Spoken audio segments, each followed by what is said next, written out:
I want to share my handy little gadget with you. This is a little knife with obviously a few little attachments. It is part of a key ring. I just took it off my keys to show you. It has so many little features in a small handy little keychain. It has your knife, which we all know.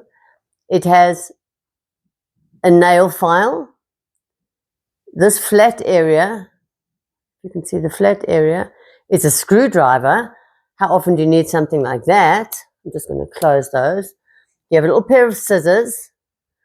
You'll be surprised how often you're out and you need scissors. Little pair of scissors. And all of them, I've got no nails.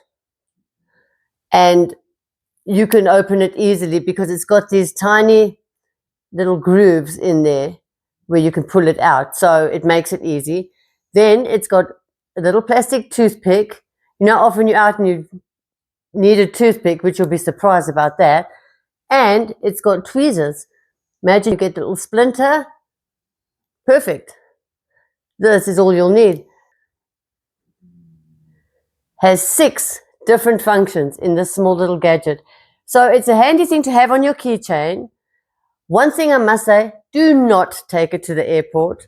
I'm talking from experience, they will take it away because they see it as a weapon. So please don't take it to the airport, but keep it on your chain any other time. It's a perfect little gadget. It's actually a perfect little gift because it's small, something that everyone will use. I hope you like it as much as I do.